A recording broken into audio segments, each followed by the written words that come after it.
नमस्कार दोस्तों, स्वागत है आपका अपने चैनल एग्ज़ाम सक्सेस मंत्रा में। तो दोस्तों, जो हमारी जीके की सीरीज़ चल रही थी फ्रेंड्स, उसके सेट 7 तक कंप्लीट हो चुके थे, तो सेट 8 आ गया है फ्रेंड्स। तो चलिए फ्रेंड्स, बिना समय गवाए स्टार्ट करते हैं पहले प्रश्न के साथ। ताजमहल का निर्माण किस मुगल शासक ने करवाया था? तो ताजमहल का निर्माण किसने करवाया था फ्रेंड्स? ताजमहल का निर्माण ऑप्शन नंबर सी हो जाएगा राइट आंसर, शाहजहां ने करवाया था। तो शाहजहां ने किसकी याद में करवाया था? अपनी पत्नी, ओके, अपनी पत्नी मुमताज की याद में, अपनी पत्नी मुमताज की याद में ताजमहल का निर्माण करवाया था। क्वेश्चन नंबर 2, मलेरिया रोग किसके कारण होता है? तो मलेरिया रोग किसके कारण होता है बताना है फ्रेंड्स। क्या होगा? ऑप्शन नंबर सी हो जाएगा फ्रेंड्स, प्रोटोजोआ। तो मलेरिया रोग किसके कारण होता है? प्रोटोजोआ के कारण होता है। और ये मलेरिया रोग जो होता है मादा एनीफिलीज मच्छर के काटने से होता है। मादा एनीफिलीज मच्छर के काटने से होता है मलेरिया रोग, और ये जो है प्रोटोजोआ के कारण होता है। क्वेश्चन नंबर 3, भारत का राष्ट्रीय पुष्प कौन सा है? तो भारत का राष्ट्रीय पुष्प कौन सा है? ऑप्शन नंबर बी हो जाएगा राइट आंसर हो जाएगा फ्रेंड्स, कमल। कमल जो है राष्ट्रीय फूल है। आ जाइए क्वेश्चन नंबर 4, विश्व का सबसे छोटा महाद्वीप कौन सा है? तो विश्व का सबसे छोटा महाद्वीप कौन सा है? सबसे छोटा महाद्वीप हो जाएगा friends Australia. Option number C जो है करेक्ट आंसर होगा, ऑस्ट्रेलिया। और सबसे बड़ा की बात किया जाए, सबसे बड़ा क्या है फ्रेंड्स? सबसे बड़ा क्या है? एशिया। एशिया महाद्वीप जो है सबसे बड़ा है, ऑस्ट्रेलिया जो है छोटा है। क्वेश्चन नंबर 5, जय हिंद का नारा किसने लोकप्रिय बनाया? तो जय हिंद का नारा जो है किसने लोकप्रिय बनाया? क्या होगा? जय हिंद, जय हिंद का नारा किसने दिया था? सुभाष चंद्र बोस ने। ऑप्शन नंबर बी जो है सुभाष चंद्र बोस करेक्ट आंसर होगा। और सुभाष चंद्र बोस कहाँ से थे फ्रेंड्स? वेस्ट बंगाल में थे। ओके,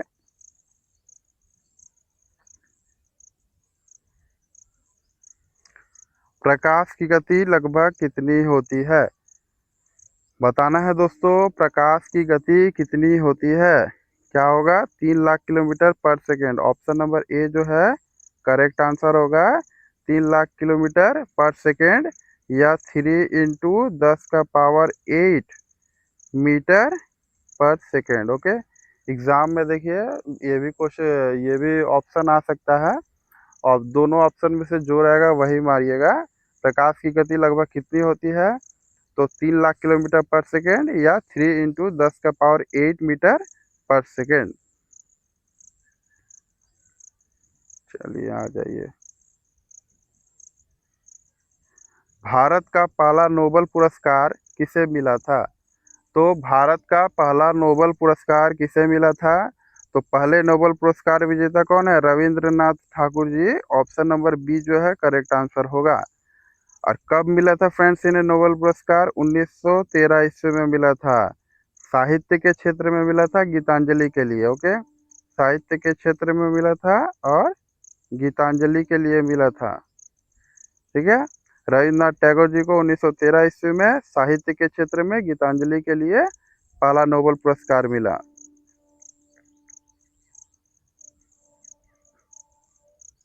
आ जाइए क्वेश्चन नंबर 8, संसद का संयुक्त अधिवेशन कौन बुलाता है? संसद का संयुक्त अधिवेशन कौन बुलाता है? तो कौन बुलाते हैं संसद के संयुक्त अधिवेशन? राष्ट्रपति। ऑप्शन नंबर बी जो है करेक्ट आंसर होगा, राष्ट्रपति जी। और अभी हमारे राष्ट्रपति कौन है? द्रौपदी मुर्मू जी हैं, जो कि झारखंड से हैं। ओके, अभी हमारे राष्ट्रपति हैं द्रौपदी मुर्मू, जो कि झारखंड से हैं। ठीक है, राष्ट्रपति संयुक्त अधिवेशन बुलाता है।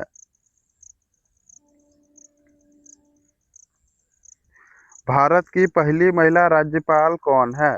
भारत की पहली महिला राज्यपाल कौन है? तो पहली महिला राज्यपाल कौन होंगी? Sarojini Naidu. Option number A जो है करेक्ट आंसर होगा सरोजनी नायडू जो है भारत की पहली महिला राज्यपाल है।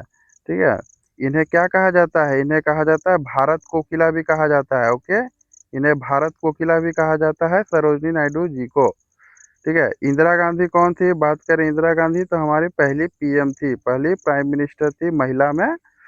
फर्स्ट महिला प्राइम मिनिस्टर थी इंदिरा गांधी। प्रतिभा पाटिल, बात करें प्रतिभा पाटिल जी की तो कौन थी? फर्स्ट राष्ट्रपति थी। ओके, फर्स्ट जो है प्रेसिडेंट थी, राष्ट्रपति थी महिला में। ओके, सरोजनी नायडू हो गई भारत कोकिला, इंदिरा गांधी हो गई पहली महिला पीएम, और प्रतिभा पाटिल पहली महिला राष्ट्रपति। तीनों में अच्छे से ध्यान रखिए, तीनों को अच्छे से ध्यान रखिए। पंचायती राज व्यवस्था से संबंधित संविधान संशोधन कौन सा है? तो पंचायती राज व्यवस्था से संबंधित संविधान संशोधन कौन सा है friends? Option number C correct होगा, 73।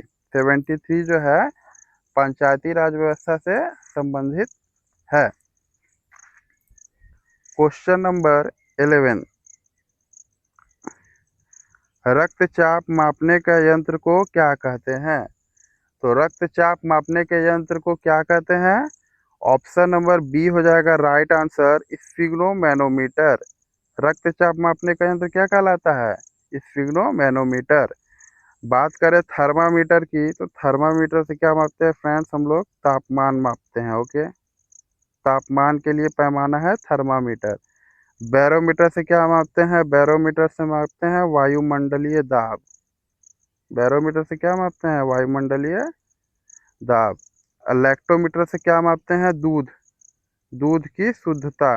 ओके, दूध की शुद्धता। ओके, तो थर्मामीटर से मापते हैं तापमान, स्फिग्नोमीटर से मापते हैं रक्तचाप, बैरोमीटर से मापते हैं वायुमंडलीय दाब, लैक्टोमीटर से मापते हैं दूध की शुद्धता। चलिए क्वेश्चन नंबर 12, भारत का सबसे बड़ा सार्वजनिक क्षेत्र का बैंक कौन सा है? भारत का सबसे बड़ा सार्वजनिक क्षेत्र का बैंक कौन सा है? बैंक स्टेट बैंक है फ्रेंड्स, भारतीय state bank. Option number C जो है करेक्ट आंसर होगा, भारतीय स्टेट बैंक। और भारतीय स्टेट बैंक का स्थापना कब हुआ था वो भी जान लीजिए, 1 जुलाई में हुआ था, 1 जुलाई 1955। ओके, 1955। तो भारतीय सबसे बड़ा सार्वजनिक क्षेत्र का बैंक है भारतीय स्टेट बैंक, और स्थापना हो गया 1 जुलाई 1955 में। क्वेश्चन नंबर 13, ओलंपिक खेलों का आयोजन कितने समय के अंतराल पर किया जाता है? तो ओलंपिक खेलों का आयोजन कितने समय के अंतराल पर किया जाता है दोस्तों? ऑप्शन नंबर सी हो जाएगा करेक्ट, 4 साल। तो प्रत्येक 4 साल बाद जो है ओलंपिक खेलों का आयोजन होता है।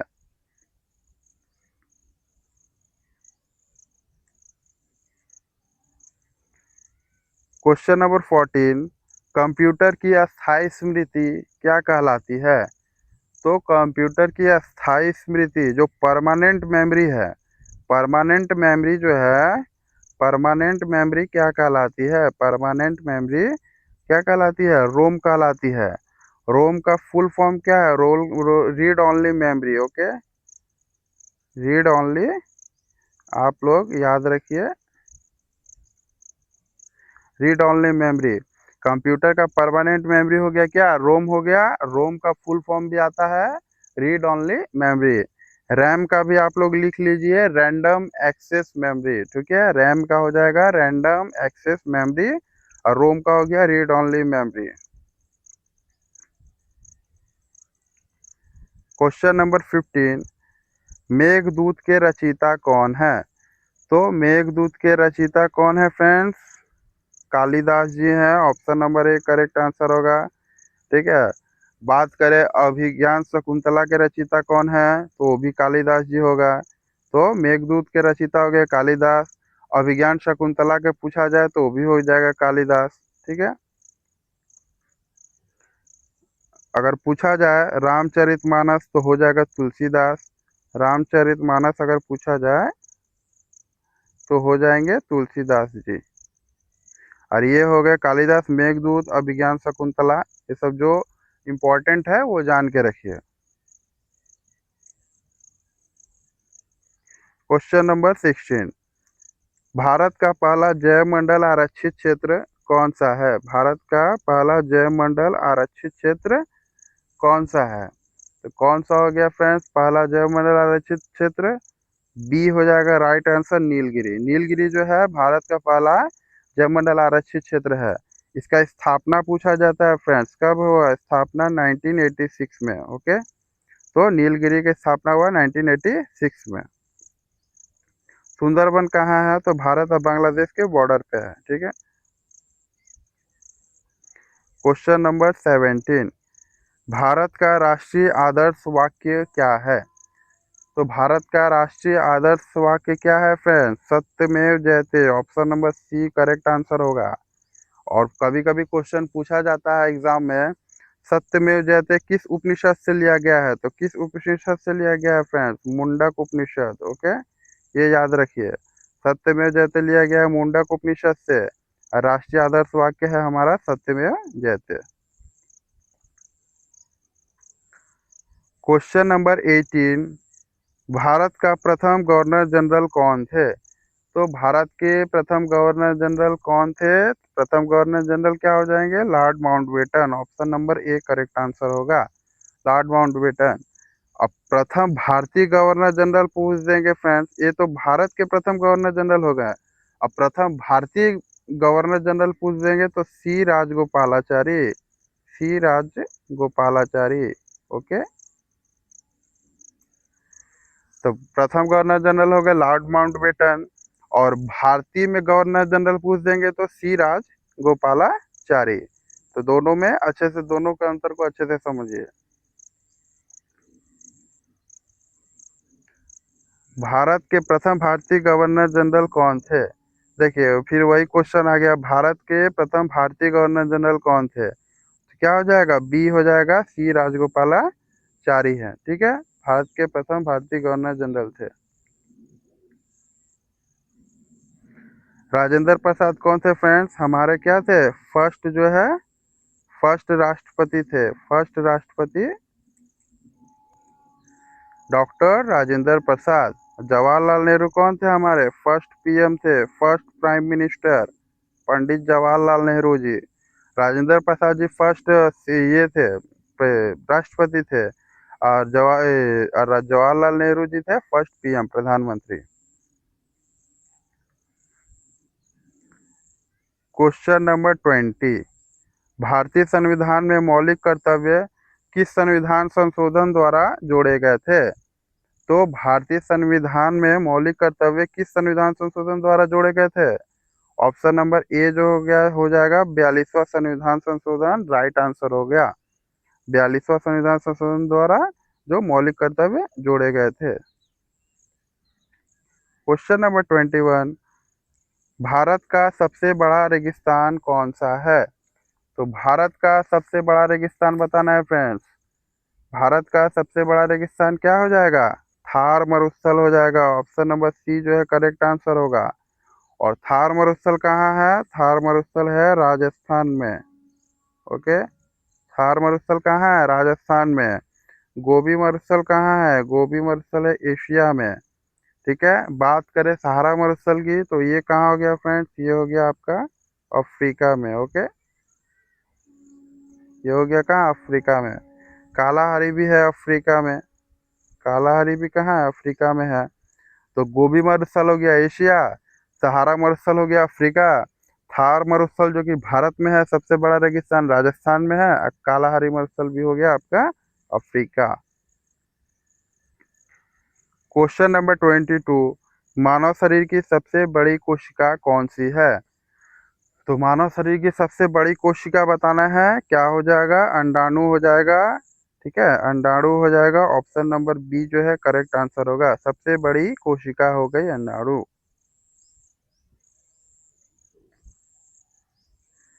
क्वेश्चन नंबर 23, भारतीय पुनर्जागरण का जनक किसे कहा जाता है? तो भारतीय पुनर्जागरण का जनक किसे कहा जाता है? राजा राममोहन राय जी को। ऑप्शन नंबर ए जो है करेक्ट आंसर होगा, राजा राममोहन राय जी को भारतीय पुनर्जागरण का जनक कहा जाता है।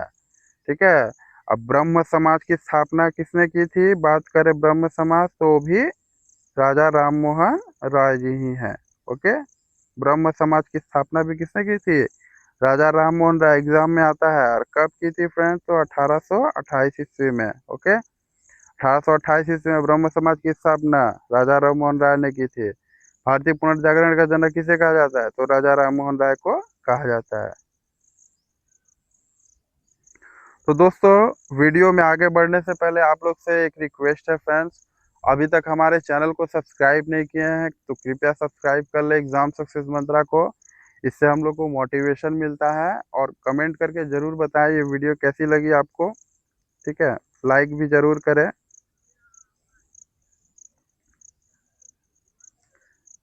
चलिए, क्वेश्चन नंबर 23 हो गया था। 24, भारत का पहला समाचार पत्र कौन सा था? तो भारत का पहला समाचार पत्र कौन सा था? तो ऑप्शन नंबर बी हो जाएगा right answer, Bengal gazette. Bengal gazette क्या था फ्रेंड्स? पहला समाचार पत्र था। ओके, बंगाल गजट हो गया। प्रकाशन कब हुआ था? तो 1780 में। ओके, प्रकाशन कब हो गया था? 1780 में।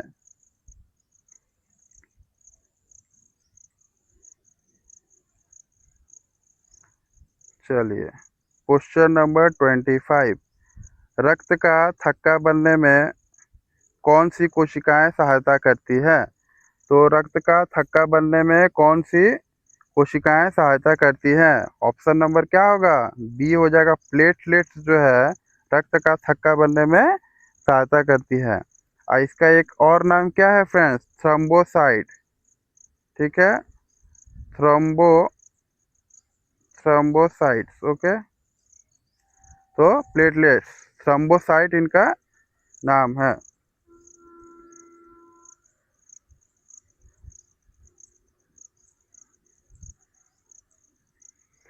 क्वेश्चन नंबर 26, भारतीय संविधान में कितने मौलिक अधिकार हैं? तो भारतीय संविधान में कितने मौलिक अधिकार हैं? तो मौलिक अधिकारों की संख्या है फ्रेंड्स 6 है। ठीक है, ऑप्शन नंबर बी जो करेक्ट आंसर होगा, 6 जो है मौलिक अधिकार है। आ जाइए, क्वेश्चन नंबर 27, भारत की सबसे बड़ी सुरंग, सड़क सुरंग जो है कौन सी है? भारत की सबसे बड़ी सुरंग कौन सी है वो बताना है आपको। क्या होगा? अटल सुरंग। ऑप्शन नंबर ए जो है करेक्ट आंसर होगा, अटल सुरंग। ठीक है, ये कहाँ पे है फ्रेंड्स? अटल सुरंग कहाँ पे है? ये है हिमाचल प्रदेश में है। हिमाचल प्रदेश में है, रोहतांग दर्रा हिमाचल प्रदेश में है। ठीक है, अटल सुरंग कहाँ है? हिमाचल प्रदेश में रोहतांग दर्रा में है। और लंबाई कितनी है? तो लंबाई लगभग कितनी है? 9 किलोमीटर। ओके, लंबाई लगभग कितने है? 9 किलोमीटर। क्वेश्चन नंबर 28, वेदों की ओर लौटो का नारा किसने दिया था? वेदों की ओर लौटो का नारा किसने दिया था? किसने दिया था फ्रेंड्स? स्वामी दयानंद सरस्वती जी ने दिया था। ऑप्शन नंबर बी जो है राइट आंसर होगा। क्वेश्चन नंबर 29, भारत का सबसे ऊंचा जलप्रपात कौन सा है? तो भारत का सबसे ऊंचा जलप्रपात कौन सा है? भारत का पूछा जाए तो कुंजिकल जलप्रपात। ऑप्शन नंबर बी जो है करेक्ट आंसर होगा। कहाँ है फ्रेंड्स? तो कर्नाटक में है, कर्नाटका में है। ओके, कर्नाटक में है कुंजिकल जलप्रपात। कितना लंबा है? तो 455 metre. Okay, question number 13, computer का मस्तिष्क किसे कहा जाता है? तो कंप्यूटर का मस्तिष्क क्या होगा फ्रेंड्स? कंप्यूटर का मस्तिष्क हो जाएगा CPU. Option number B correct answer होगा। ओके, और रैम क्या है? रैंडम एक्सेस मेमोरी है। तो दोस्तों, ये हमारे जीके के 30 क्वेश्चन से सेट 8 कंप्लीट हो गया फ्रेंड्स। तो जल्दी ही सेट 9 आएगा। हमारे चैनल को सब्सक्राइब नहीं किए हैं तो सब्सक्राइब कर लीजिए। तब तक के लिए मिलते हैं, धन्यवाद। अगले वीडियो में मिलते हैं।